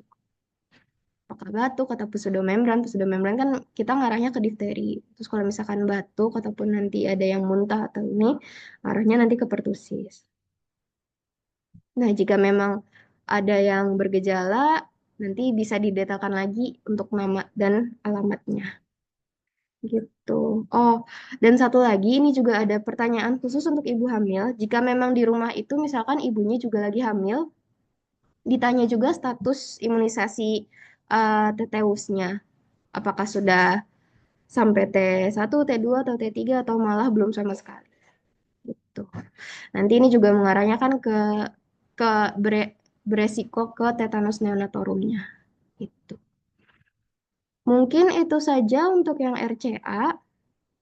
Nanti untuk sebenarnya untuk ranah surveillance pun hanya sampai di yang kajian epidemiologis. Tapi untuk yang RCA pun kita juga ikut membantu sama-sama turun karena memang untuk mendapatkan anak-anak di 20 rumah itu lumayan cukup untuk menyita waktu juga dan butuh banyak tenaga. Jadinya kita sama-sama barengan semua dari puskesmas, dari kader dan teman-teman sekalian bisa turun dan ikut langsung melihat kondisi eh, real gitu ya di lapangannya seperti apa. Mungkin itu saja yang bisa saya sampaikan. Ada yang mau ditanyakan terlebih dahulu dari Bapak Ibu sekalian? Tahu sudah cukup jelas atau malah jadi pusing?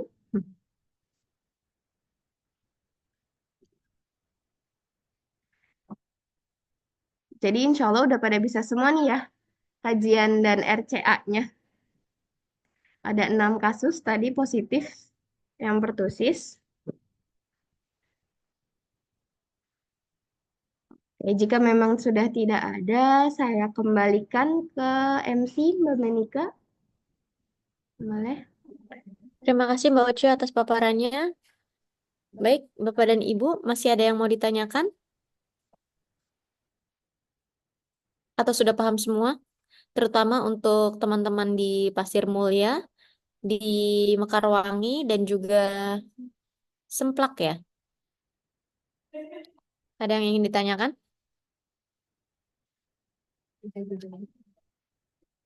Udah jago nih kayaknya nih ya. Atau boleh nanti kalau misalnya sungkan gitu belajar sama kita, boleh belajar ke teman-teman yang sudah pernah melakukan kajian epidemiologi dan juga RCA di 5 puskesmas tadi yang sudah disebutkan Bang Naik ya.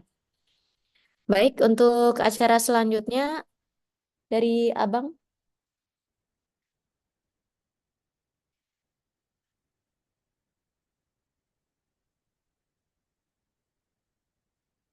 Ya, sebentar ya Bapak dan Ibu.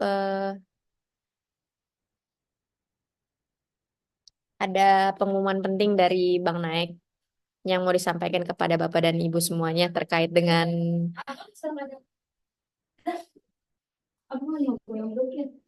oh gitu. Jadi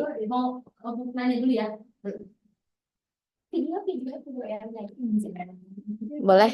Oh, Bang Naik sudah ada, Bang? Iya. Gimana Bang?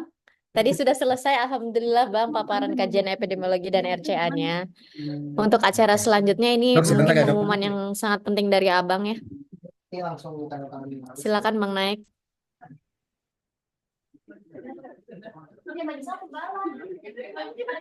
Hati-hati ya, sis.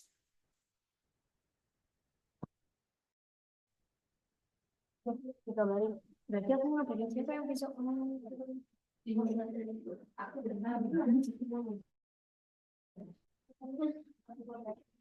Udah serius belum mukaku? Nah,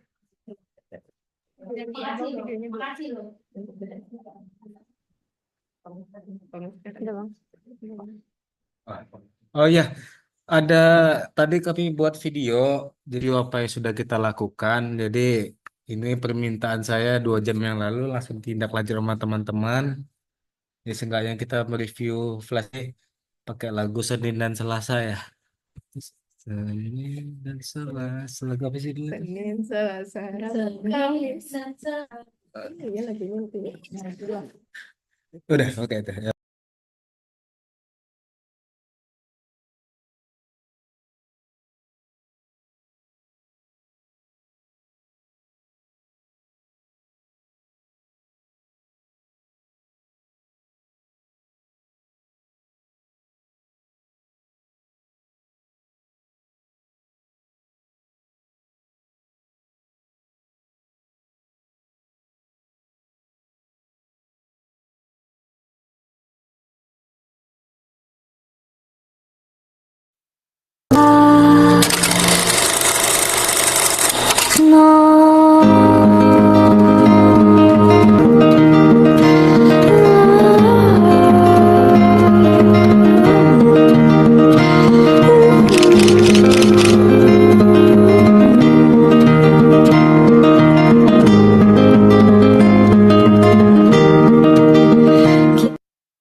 Sedih ya, cuma 26 detik. Jadi itulah kurang lebih yang sudah kita lakukan selama tahun 2024. Terima kasih buat teman. Oh iya, PR satu lagi. Tadi saya terima sampel hari ini 3 ya. 2 dari itu dari Sempur. Jadi mohon izin teman-teman untuk yang pelaksanaan sisaan setelah tanggal 20 itu tidak bisa kami proses, namun sebagai apresiasi buat teman-teman nanti kita hitung sebagai capaian walaupun nanti dari tingkat provinsi tidak kita anggap. Enggaknya kami sudah tadinya seharusnya misalnya 8 kami laporkan nanti menjadi 9 itu menjadi capaian teman-teman itu kami hitung. Jadi harapan himbauannya untuk sampai dengan tanggal 31 nanti untuk kasus yang ditemukan di klinik sedang kami usahakan sampai sebelum akhir tahun sehingga nanti ketika kasus difteri amit-amit ya bisa dilakukan tata laksana lebih lanjut walaupun sampelnya tidak bisa kita segera lakukan. Jadi untuk yang sampel si kami tampung dahulu, nanti capaiannya kami lakukan rekapan. Intinya ketika spek langsung ditindaklanjut ke wilayah aja. Artinya memastikan kalau misalnya tidak ada transmisi di wilayahnya, kemudian dievaluasi cakupan imunisasi campaknya sehingga bisa dijadikan kajian atau dilakukan evaluasi untuk kebijakan di tingkat puskesmas maupun tingkat kelurahan. Itu saja tambah ya. Untuk berikutnya, seperti biasa, untuk di tingkat dinas kesehatan Kota Bogor, ada perubahan sedikit, walaupun saya merasa banyak, tapi sedikit. Jadi per tahun 2025, yang tadinya surveillance itu setengah lusin, sekarang sepertiga, sepertiga kali setengah lusin. Berapa itu? Dua. Tadinya yang timnya itu ada Menika, kemudian Rose, ada Anita, ada Juli, ada Enden, ada Ulfa.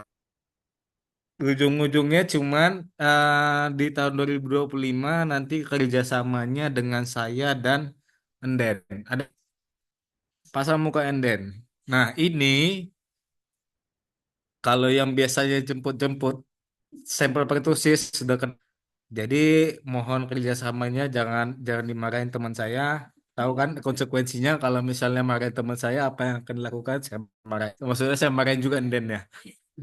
Gitu. Jadi teman-teman mohon kerjasamanya. Kemudian saya juga mengucapkan terima kasih kepada Rose, Anita masih setengah-setengah. Kemudian Juli, kemudian Ulfa untuk kebersamaan selama 1 tahun kualitas surveillance lebih baik di tahun ini. Harapannya walaupun kami berdua di tahun depan, kami nama 93 aja. Tidak ada pekerjaan yang kami lewatkan, terutama kayak contohnya di EBS, itu kali dengan banyaknya teman-teman. Kemudian pemantauan sampel campak, harapannya teman-teman itulah yang kami buat. Kami cukup bawel di tahun ini dengan harapan nanti di tahun depan tuh bukan ini lagi yang kita bahas, ada yang mau kita tingkatin loh. RDT nanti diproses Bu, tunggu. Ibu nggak sedih apa? Saya sedih. eh Siap Bu, sama-sama. Jadi itulah mungkin ada perpisahan kata dari Menika mau pindah kemana, kemudian Rose, kemudian siapa lagi? Juli, kemudian Pak, karena mereka nggak sanggup ngomong. Jadi untuk Menika nanti ke TB, Rosa ke program HIV, kemudian siapa? Juli ke HPISP, kemudian Ulfa tetap di HIV maupun nanti di haji. Jadi ini tengah-tengah lagi diperjuangkan di DPR. Gimana? DPR.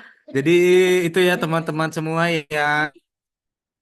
Jadi ke depannya kita kerjasama dorang dari tingkat dinas kesehatan, semoga nantian maupun dari sisi pelaporan maupun dari sisi analisa tidak berkurang kualitasnya. Dan saya juga kalau nggak salah ada pertukaran petugas baru untuk yang, iya Bu, pada tamat semua di surveillance Bu Heni, Lalu minta cerai semua, Pak tinggal 2. nggak adil, Bu. Eh, Maksimal 6. Jadi em, kalau nggak salah saya untuk tanah Sareal monitor Bu, Ibu siapa namanya? Ibu P3K Bidan, siapa namanya? Ada join. Ibu Puskesmas Tansa. Nah ini kalau nggak salah saya petugasnya baru karena Pak Ade Mutaknya sudah tamat di surveillance. Mohon kerjasamanya. Oh iya Ibu, saya belum dengar suaranya Bu. Datang ke dinas Bu. Saya traktir coklatos. Coba dihidupin mic-nya Bu. Jadi kalau ditelepon saya kenal gitu, saya kenalnya suara Ade sih.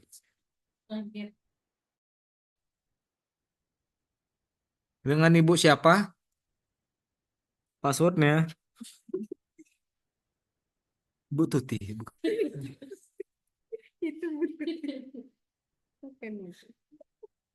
Baik, Dengan Ibu Pak. siapa Bu? Ah Dengan itu dia. Anak muda Bu. Berapa tahun? Perkenalan dulu Bu.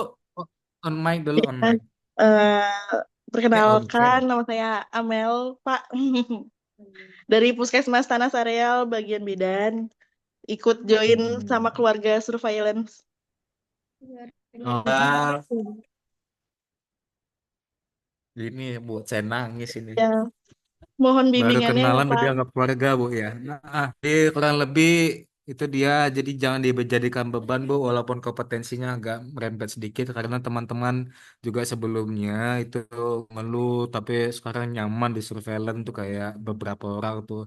Misalnya dia basicnya perawat, tapi ternyata pekerjaan sangat optimal bisa dikonsultasikan dengan saya ataupun dengan Ibu Enden. Nanti kita tahukan solusinya ataupun Ibu pengen diajar langsung oleh Ibu Enden, silakan nanti datang ke dinas, nanti akan kajian yang menarik. Ya kurang lebih itu ya Bu ya, Bu Amel ya. Ya, Pak. Baik, Pak. Terima kasih Oke, banyak. semoga berjalan dengan baik. Berikut juga dengan teman-teman yang lain. Oke, terima kasih. Mungkin itu saja khususnya untuk Bali untuk yang pertusis. Mohon kerjasamanya kita kolaborasi dengan tim imunisasi di puskes apa. Mohon maaf saya di besok sudah ambil cuti sampai dengan akhir tahun, sampai dengan awal tahun nanti.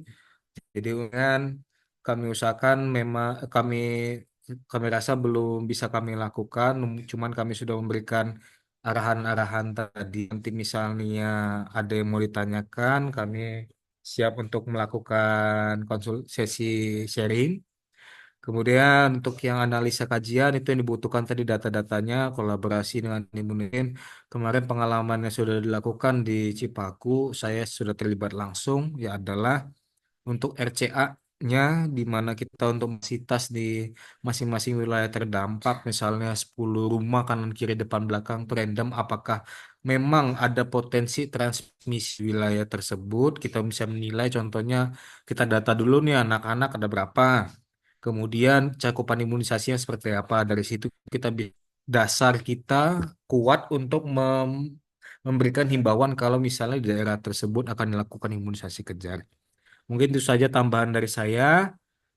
Ada ada tambahan, ada mungkin.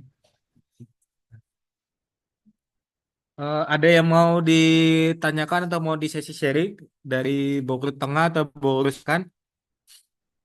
Dari Rizky Pratama, dari Nun. Jalan Tikol, Nun, oke Nun.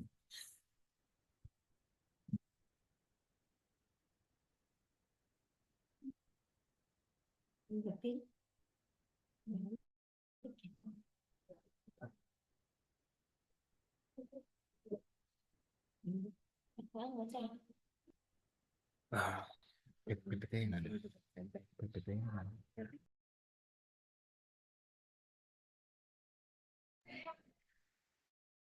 Itu saja yang bisa saya sampaikan. Terima kasih atas kesediaannya meluangkan waktu pulangnya kurang lebih 1 jam.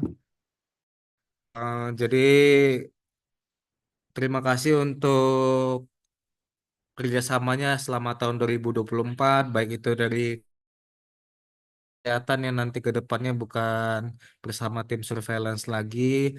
Harapannya ini menjadi kenangan juga terus yang sudah kita lakukan PE itu juga bisa menjadikan peningkatan kompetensi kita dari sisi untuk mengumpulkan data maupun mengendalikan kejadian yang ada di wilayah tersebut. Jadi harapannya di tahun 2025 kerjasama kita capaian surveillance lebih baik sehingga Kota Bogor itu terlepas dari penyakit potensial wabah dan KL. Terima kasih teman-teman, sampai ketemu di tahun 2025. Jangan lupa setiap Senin dan Selasa SKDR campak 2 kasus, P1 kasus. Sampai ketemu di tahun 2025. Dadah. Cakep. Ampun ya.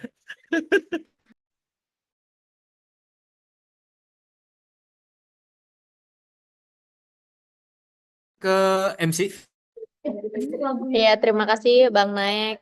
Jadi Bapak dan Ibu, kita sudah berada di penghujung acara ya. Dari sekian banyaknya kegiatan kita pada hari ini. Terima kasih banyak Bapak dan Ibu sudah meluangkan waktunya di sela-sela kegiatannya. Di sisa-sisa waktu menuju pulangnya sudah disisihkan. Terima kasih banyak Bapak dan Ibu, petugas surveillance di Puskesmas dan juga rumah sakit. Dan saya Menika atas nama personal dan juga mewakili teman-teman yang sudah tidak di surveillance mengucapkan terima kasih banyak atas kerjasamanya selama 1 tahun ini. Dan juga minta maaf apabila ada perkataan kami yang atau tindakan kami yang kurang berkenan di hati Bapak dan Ibu. Terima kasih Bapak dan Ibu.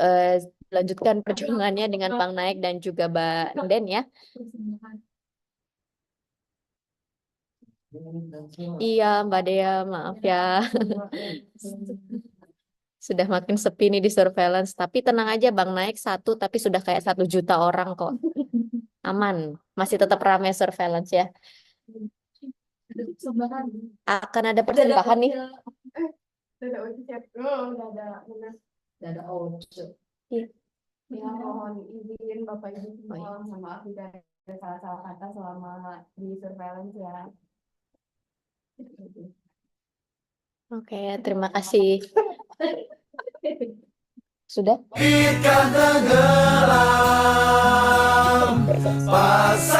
kasih Bapak dan Ibu semuanya. Untuk itu saya tutup secara formal. Assalamualaikum warahmatullahi wabarakatuh. Terima kasih atas kehadirannya. Sampai jumpa di lain hari untuk kita bertemu lagi. Ku relakan dirimu pergi meskipun ku tak siap untuk merindu, ku tak siap tanpa dirimu. Ku harap terbaik untukmu. Dadah Bu Heni.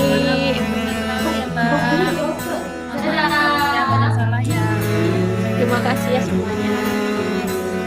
Aduh sedih deh.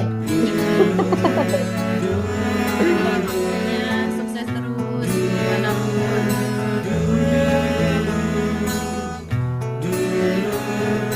Amin. Terima kasih. Sukses selalu Bapak dan Ibu semuanya. Datang akan pergi, lewatkan berlalu. Adakan tiada bertemu, akan berpisah. Awal kan berakhir, terbitkan tenggelam. Pasang akan surut bertemu, akan berpisah.